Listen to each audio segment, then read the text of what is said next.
time. How could I at least get to the square root of x minus 2? How would I shift it? Like 2? So there you go. There's the square root of x minus 2. And now I guess it's straightforward. How would you go from the square root of x minus 2 to the square root of x minus 2 plus 1? And shift it up. So I end up with this important point at 2, 1, and the graph looking something like that. And let's just do one quick check in order to see if this is reasonable. By looking at that graph, what does it look like the domain is?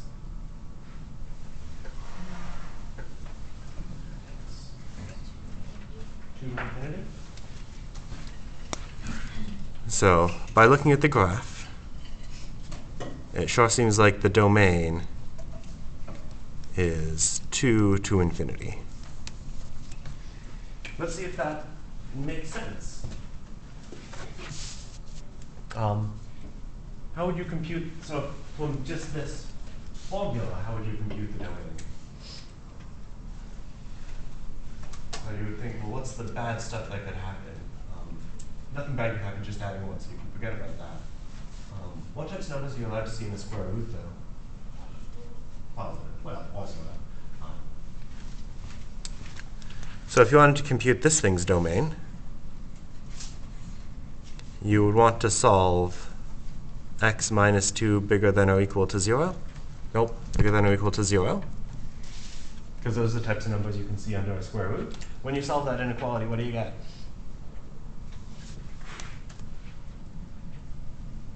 I guess that.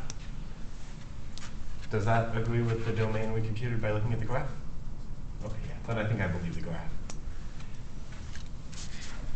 How do people feel about that idea? So as you develop these moves you can do to graphs, you can start doing more stuff with them. Here's another thing you can do to a graph. So let's suppose you know the graph of some function f of x, say y equals x cubed. Let's think about how you would get the graph of, no, let's think about the square root function. How would you get the graph of y equals negative the square root of x? Well, let's see. So this is like the y values are always equal to the square root function. Here, the y values are always exactly the opposite. So I think I just want to make all the y values negative.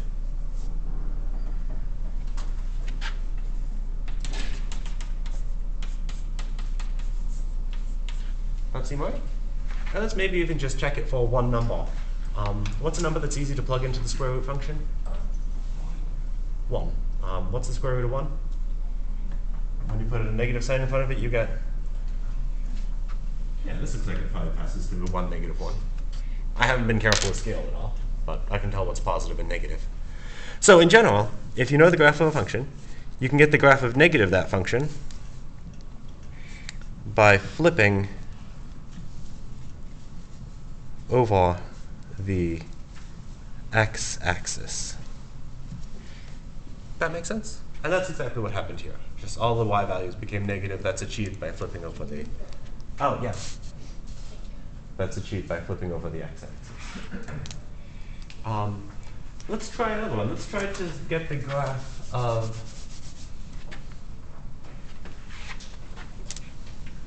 y equals the square root of negative x real quick. Well, first let's even just try to decide the domain. What sorts of numbers can you see inside of a square root? Positive. So in order to even find the domain, I need to know when negative x is bigger than or equal to 0. So the only stuff that I'll see in the domain is that stuff. So let's plug in some numbers. What do you get in this formula when you plug in x equals 0? 0. So let's go through this point. What do you get when you plug in x equals negative 1? You'll get 1, because it'll be the square root of negative 1, which is the square root of 1. And how about -4? What do you get when you plug in x equals -4? 2. Oh, so notice, we're just getting the exact opposite of what we got over here. When you stick a negative sign in front of the variable in a formula, what will you do? You will flip over the y-axis. That make decent sense? And maybe I'll put that example just on the piece of paper just to get it down. So for example, y equals the square root function. Its graph looks something like that. Y equals negative the square root function. Looks the same, but flipped over the x-axis.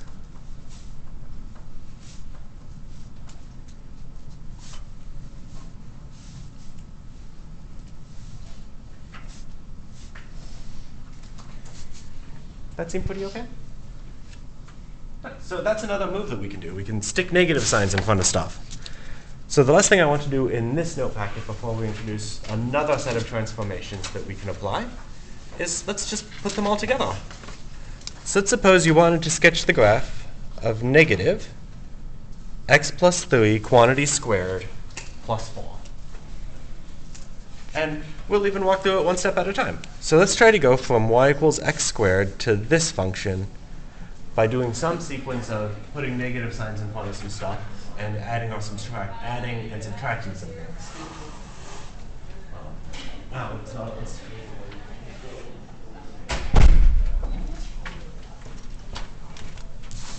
So the first thing that maybe I see is this negative sign. How would you go from the graph of x squared to the graph of negative x squared?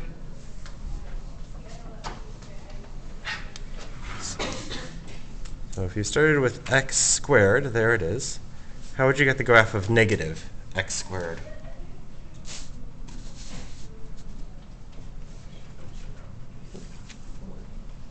You flip it upside down over the x-axis, I guess.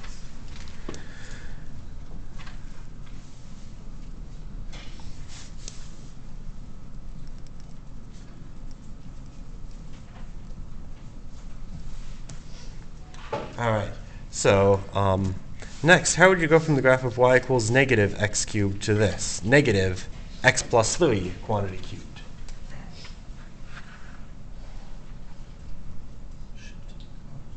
Shift it to the left by 3.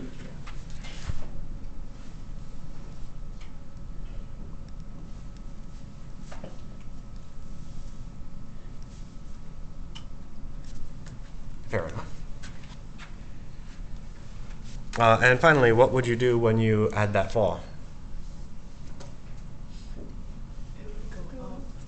Up by 4.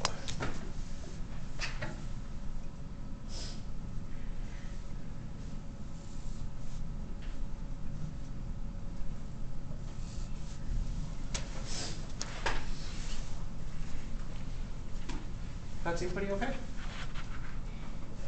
So there's the takeaway from this set of notes. What do people think? Would people like to walk through one more example of this before we introduce a few more moves?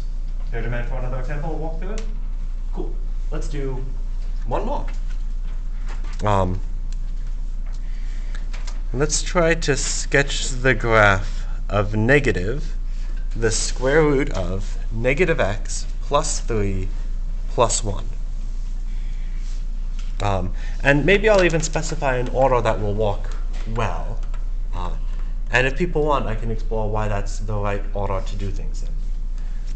So I'll suggest first that we deal with that minus sign,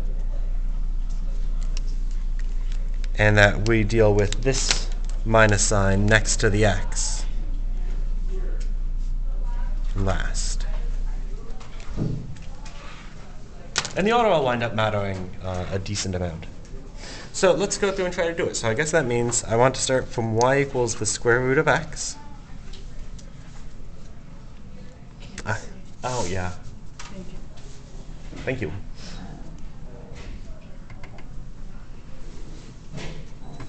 So I want to start with the square root function. Then I want to get a negative sign. So then I want to get the graph of negative the square root of x. Maybe I'll do both of the shifts in a single step. Because it doesn't matter if you go left then up or up then left, you get to the same place. Then I'll get the graph of negative the square root of x plus 3 plus 1. And then I'll put that last negative sign back. Negative the square root of negative x plus 3 plus 1.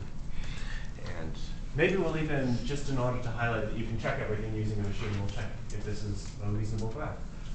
So start with the graph of the square root function.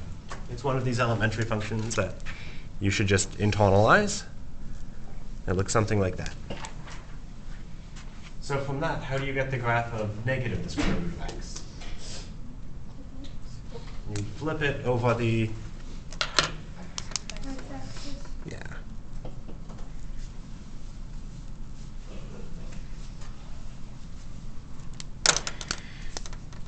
In doing so, you wind up with something like that. Next, I want to get to x plus 3 plus 1. So what is that plus 3 going to do to the graph? It'll move it left 3. And what will that plus 1 do?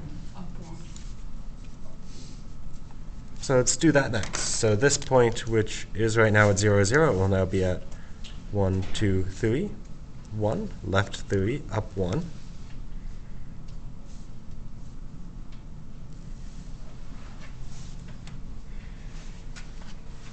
Good enough.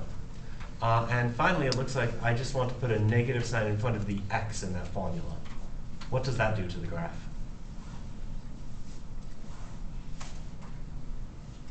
Yeah, but say it louder. Yeah, flips it over the y-axis. All of the x values need to become negative what they currently are.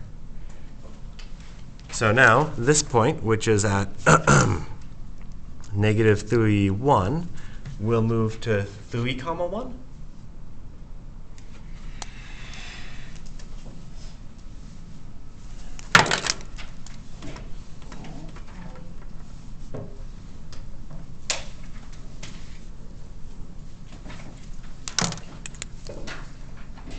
And then all of this structure will become flipped over the axis as well.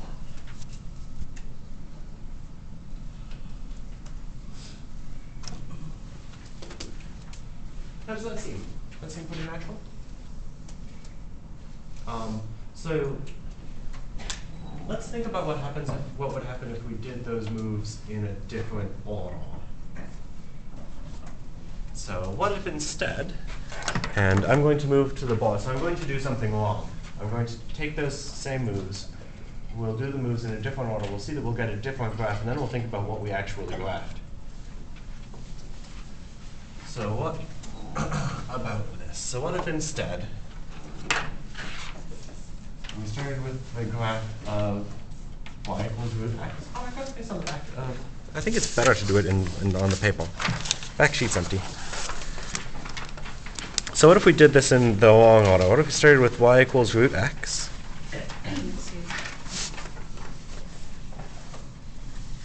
And what if instead we flipped over the x-axis, then we did the shifts, then we flipped over the y-axis? Let's just think about what that would give us.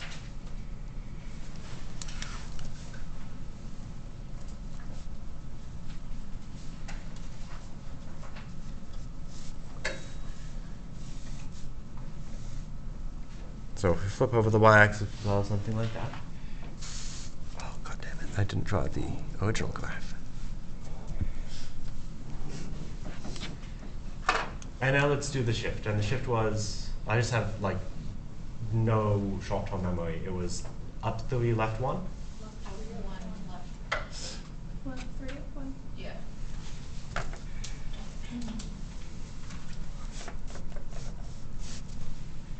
So let's do that. So at this point, we'll move left 3, up 1.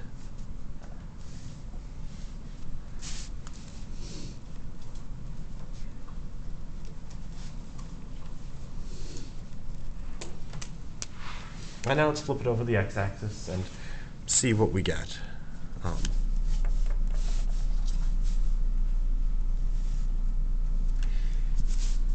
Does that graph look the same as the graph that we got on the previous page?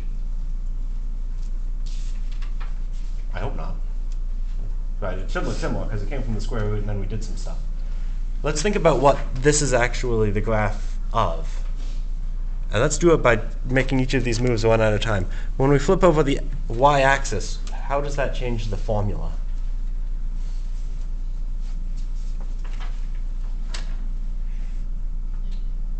Yeah, it corresponds to not making the whole thing negative, but putting a negative in front of the x. So this is the graph of the square root of negative x. And for emphasis, I'll put parentheses in place. What does a shift to the left by 3, what does that correspond to formula-wise? Plus 3 and then minus 1, and the plus 3 is next to the x. So I'll have square root of negative x plus 3. Because that negative sign is in front of all of the x, and so when we add 3 to the x, we need some parentheses. And then we go up by 1. And finally, we'll flip it over the y-axis. So that will multiply the whole function by negative 1? Yeah. Shouldn't that be a flip over the x-axis? Yeah. This one? Yeah, because you did the y in the beginning. Oh, okay. Okay, so okay. Now we'll flip it over the x-axis. Thank you for stopping me. What does flipping over the x-axis do to the formula?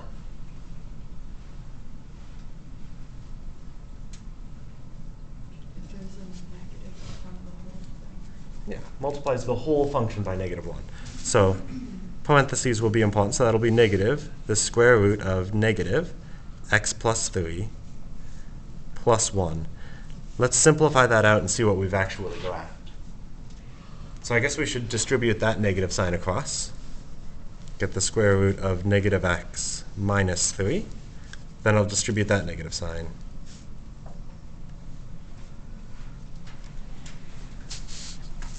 Is that the function that we intended to graph, though?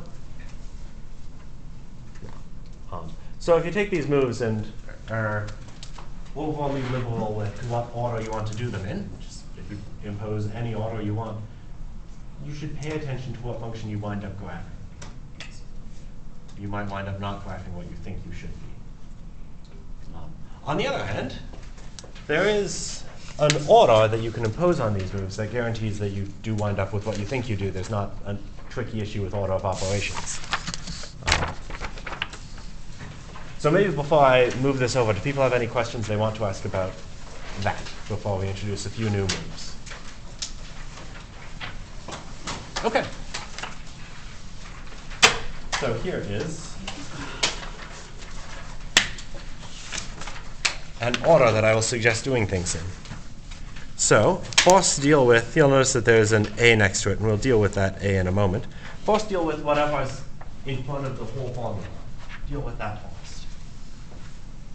Second, deal with the shifts. Do those second. It doesn't matter what order you do those two in.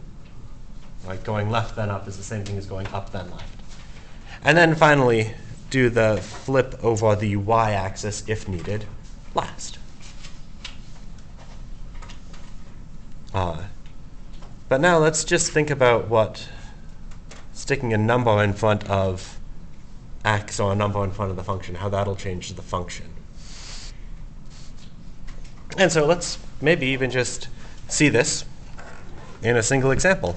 So let's start with the graph of 1 minus absolute value x minus 1. That's done in dashes already, but maybe I'll, in order for emphasis, put it in red. There's y equals that function.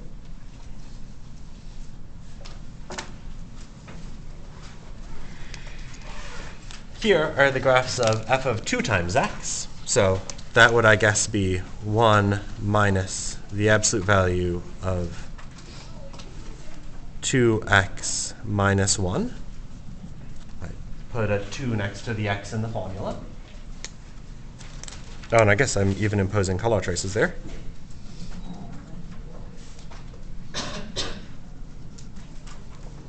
I claim that that's what you get.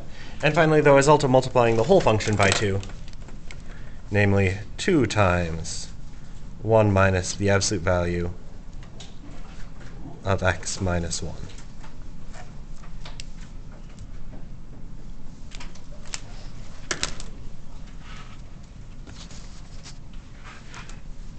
And let's just see if we can make some observations about how these graphs compare with each other. So if you wanted to go from that red graph to the green graph, what does it look like has happened?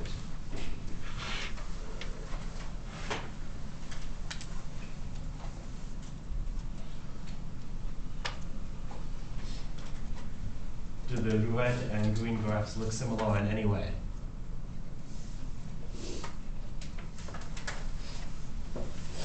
Well, they both have the same x-intercepts, it looks like.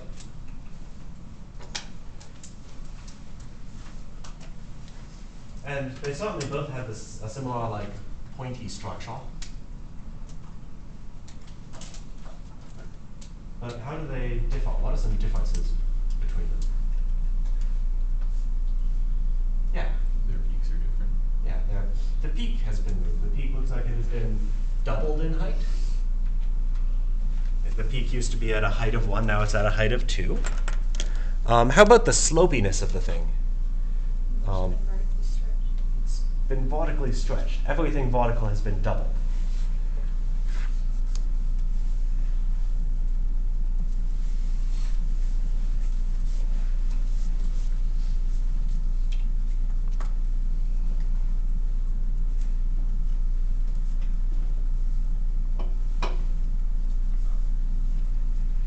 And by a factor of 2, and everything's been doubled in the y direction. How about the comparison between that red graph and that blue graph?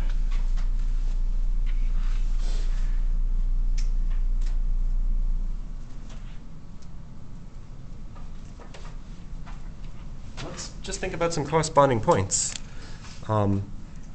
These 2 points have like similar behavior for those 2 functions. How do those 2 points compare? What's one way you might go from that point on the right graph to that point on the blue graph?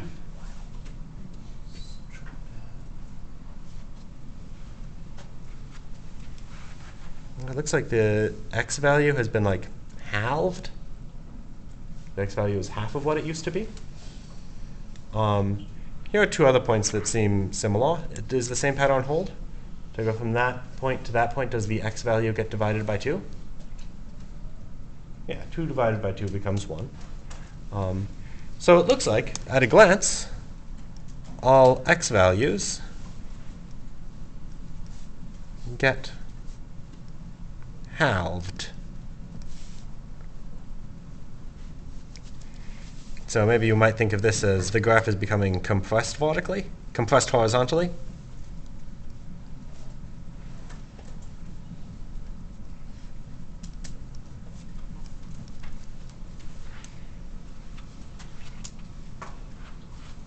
And that kind of fits the same sort of pattern as we saw with the shifting. Right, the thing that's next to the x, you might think, oh, that probably should double all the x values, but it actually halved all the x values.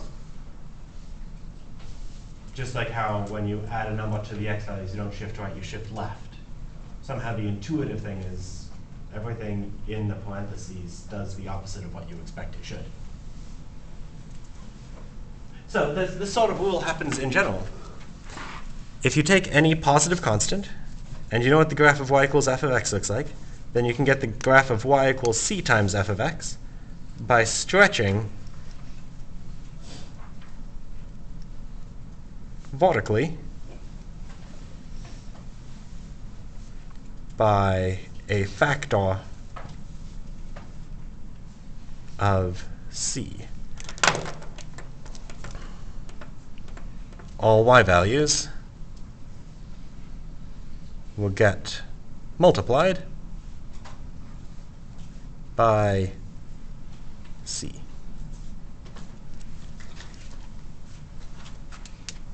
That seems reasonable, I hope.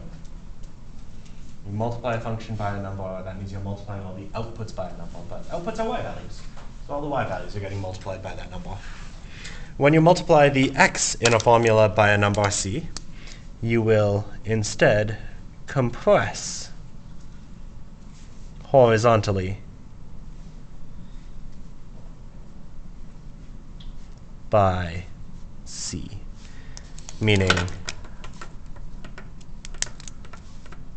all x values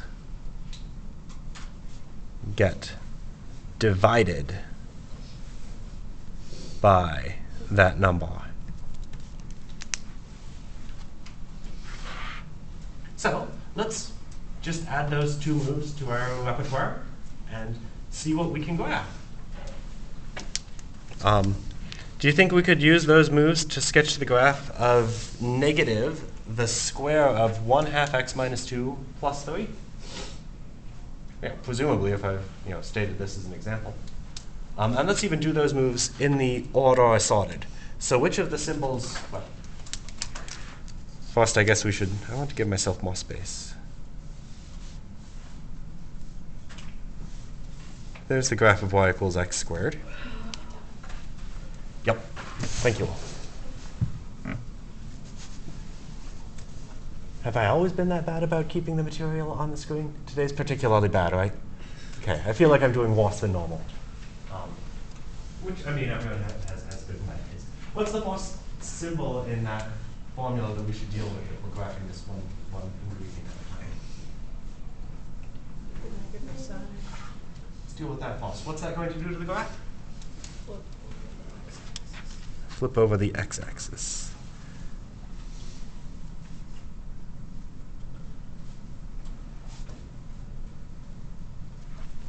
All right, what should I deal with next?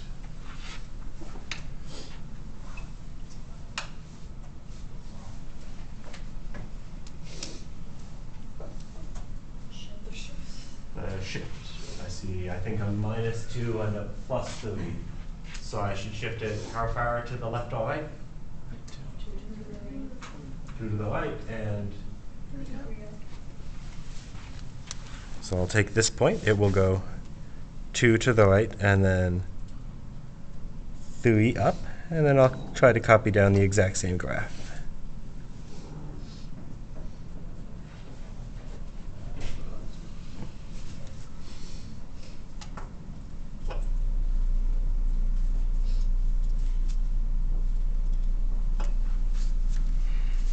All right, what's the last thing I need to deal with?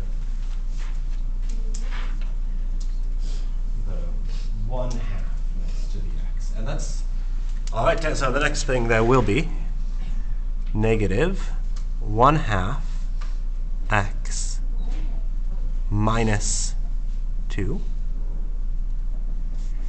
plus 3. So what is that going to do to the graph?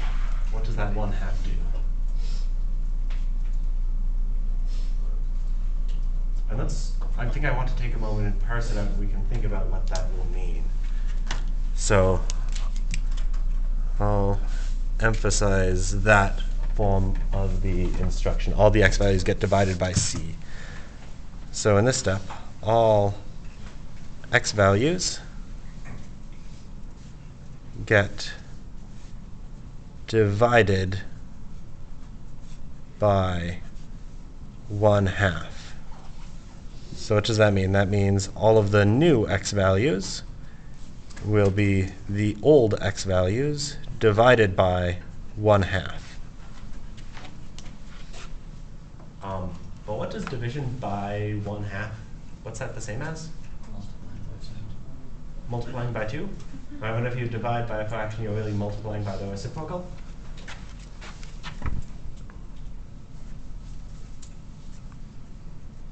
So instead of dividing the x values by 1/2, I should really double all the x values.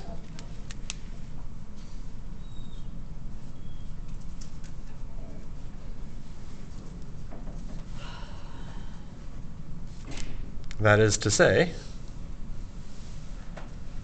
this graph will stretch horizontally by a factor of 2. That seem reasonable? Any questions just about that? Okay. Well, now let's just do it. So I guess we can go left to right. That point is already at 0. an x value of 0. So double 0, you get 0. This peak right now is at 2, 3.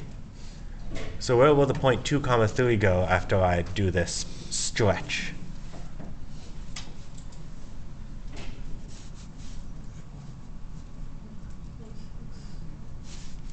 4, 3? 6. 6. Why 6? Oh, wait, you're doubling the x values. Yeah. So it'd be 4, 3. 4, 3. That being said, like, I would certainly believe that there would have been a step where I just forgot to double all the y values or something. But no, I think in this case, 4, 3. Only the x values double. So that'll be 1, 2, 3, 4, 1, 2, 3. And then it'll have the same parabolic shape from there. How does that seem? Does that seem reasonable?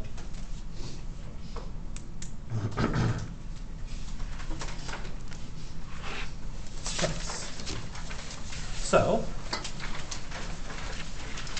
on the next page, you'll see a multiple choice question. And keep in mind the graph that you just got, which I will strive to keep on the page by doing that. So if you are now asked which of these 3 graphs could possibly be the graph of that function, which hopefully this is the same function as we described. Okay, that's good. I can see me screwing that up. Which of these 3 functions could possibly be that? A, B, or C?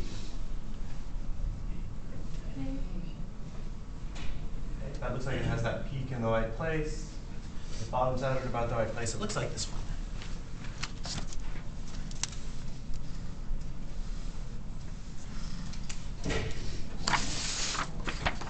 And maybe just for added emphasis, there will be a decent amount of multiple choice on the quizzes and exams I give. So let's just do a quick multiple choice test taking strategy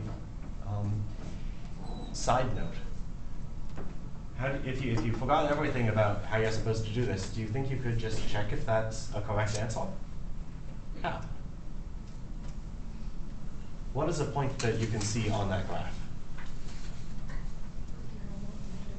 0, -1.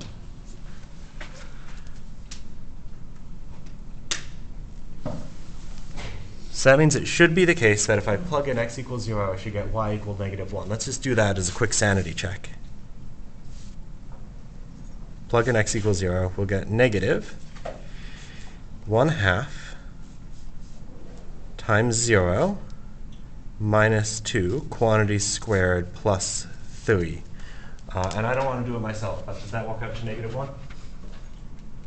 Yeah, so that check at least works out. And that tells us that the point 0, 1 definitely has to be on the graph. So I know that option B can't be right. It has the wrong x value. It has the wrong y value at x equals 0. Do you think we could do something similar to eliminate that option? Yeah, just pick another point that you see on that graph, see what happens. Neat. So the last content thing that I want to do with these ideas is thinking about piecewise functions. Because we know how to graph piecewise functions. If you know what the graph of each piece of the piecewise function looks like, you just decide where you need each piece. You copy down that piece at the relevant time, and then you put it together. And now we know how to graph more functions. So let's try to graph more functions, and so graph more piecewise functions. So let's try to sketch the graph of the function that is x minus 1 when x is less than 2. That is x minus 1 squared when x is between 2 and 3, including 2, excluding 3, and which is 3 when 3 is less than or equal to x. So looking at those, do any of those two functions, are any of those functions just functions that you know what they look like without doing anything? What does the graph of x minus 1 look like? It's a line with slope and x-intercept, or y-intercept, I guess is the easy one. -1. So look at each graph. Y equals x minus 1 has a graph that looks something like this. And maybe let's just, for emphasis, add in also where we care about that graph. What x values do we care about that graph for?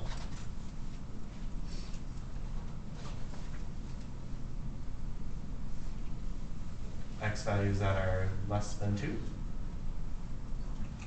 Because we care about this when x is less than 2. So let's go all the way over to 2. So I care about this graph for these inputs. I know that that green is going to look exactly the same as the black on projector. Hopefully it just looks a little bit thicker now. Should I include 2 or exclude? Exclude. Exclude. Because there's a strictly less than. So I know something already. I know the graph of the function that I'm finally interested in should almost get to the point 2, 1, 2, 1. And from there, it should be a straight line with slope 1. That makes sense?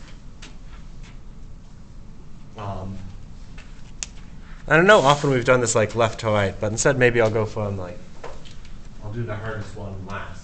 X minus 1 squared looks like the hardest of those functions to graph. Although maybe you already know, no, let's just do left to right. How would you sketch the graph of x minus 1 quantity squared?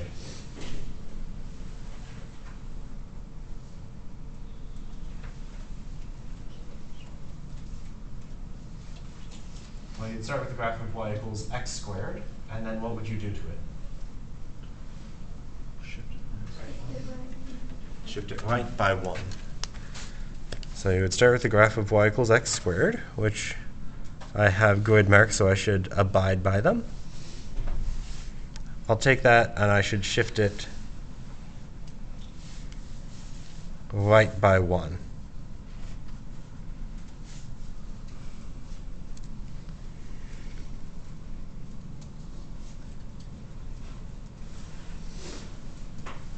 And I'm just making sure to go through the right integer valued points. Oh, the color coding is going to be bad. When isn't it? What x values do I care about that function? Sorry, for what x values do I care about that function?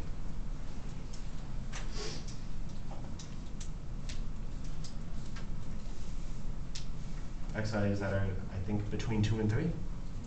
So let's grab those x values. So there's 2, there's 3.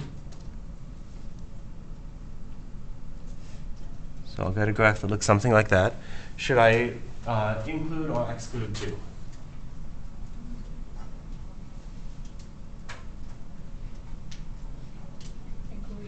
Include, because there's less than or equal to there. Should I include or exclude 3? Exclude. Nice. Oh, neat. So it looks like that inclusion dot is going to exactly fill in that exclusion dot.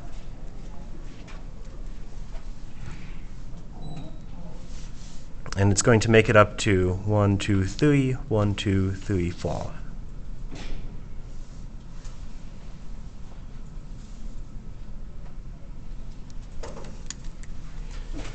Cool.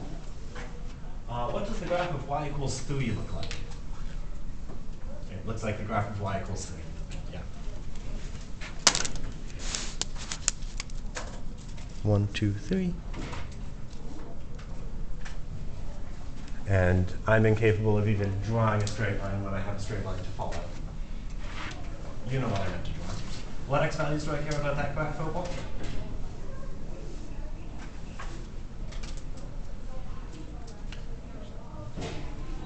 Starting at 3 and then everything to the right.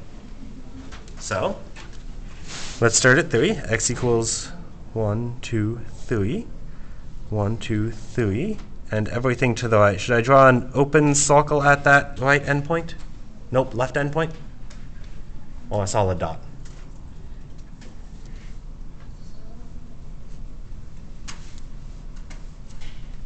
Neat. How do people feel about that? That idea seem okay? We have more functions that we can graph. Now that we have more functions we can graph more piecewise functions too, because we can graph more pieces. So the last one that I want to spend, 6 minutes on, well, maybe I'll give you guys a choice. I can talk through another piecewise function, or we can go on to an example where we just walk with the graph and not with the formula at all. Do people want to see one more piecewise example? Okay. Then I'll talk through one more piecewise example. Maybe I'll tell you what's on this last page. I'm going to give you a graph of a function, and then have you just use that picture to sketch the graph of the transform function. And because I did not anticipate making it to this example at all, the solution appears in the version of the notes that you'll find on the web page. So you should walk through that on your own time, and you will even know what the right answer is. But let's go through this. So graph each piece one at a time. What does the graph of absolute x look like? No, it's one of the elementary functions, so it looks like the graph of y equals absolute x. For which x values do I care about the graph of absolute x?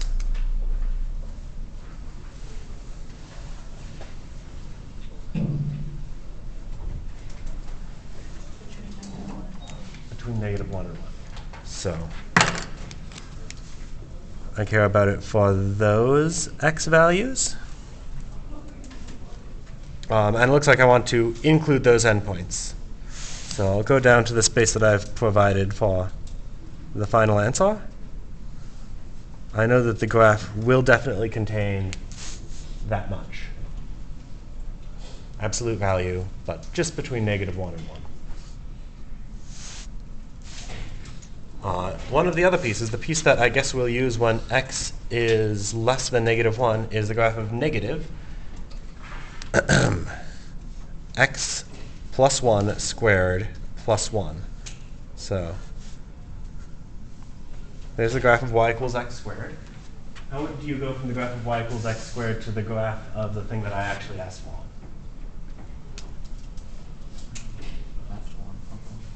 Left one, up one, but you forgot one thing. Flip. Then go left one and up one.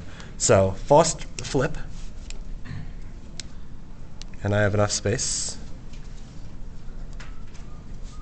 Negative x squared. And then I want to go left one, up one.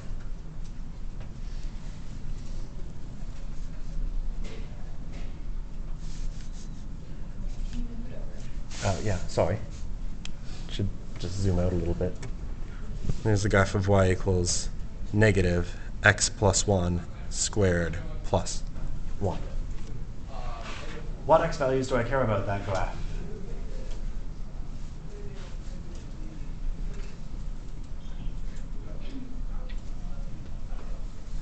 Care about that for x values that are less than -1, right? Yeah, less than -1. So there's x equals -1. I care about the x values that are to the left of that. So it looks like there's the point -1, comma 1.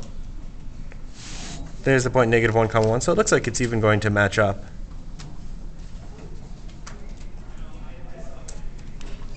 And so I'll see that much of the graph up here.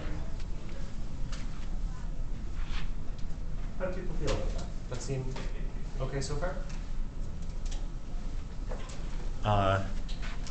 In the interest of time, perhaps, how many people have already sketched the graph of negative x minus 1 quantity squared plus 1? Okay, so maybe I'll jump right to the conclusion. Right, the only difference between this and that is I'm going to shift to right one instead of left one. No, yeah, that's what I mean. Right one instead of left one.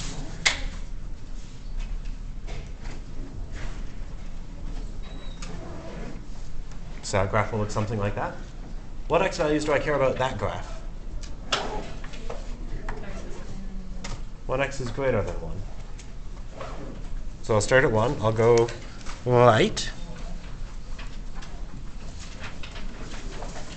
I'll wind up with something like that. So maybe as you guys maybe even start hacking up a little bit, I've got like 45 seconds. Properties of this function. What things can you tell by looking at the graph of this function?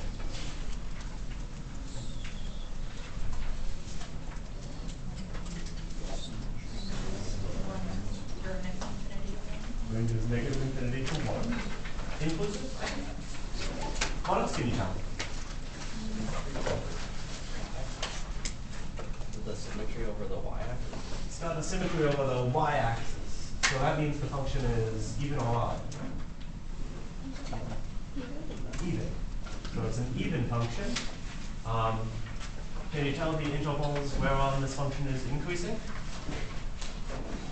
From negative infinity to 1, and then from negative infinity to negative 1, then from 0 to 1, it's increasing.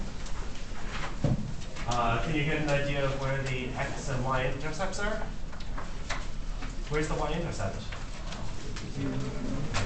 Where are the x-intercepts?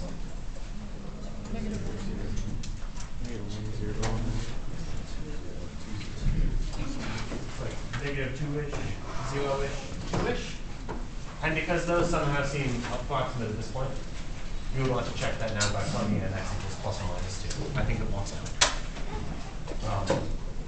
Yeah. Nice. So I'm done. I'm bad at stopping class. The clock tells me I'm done.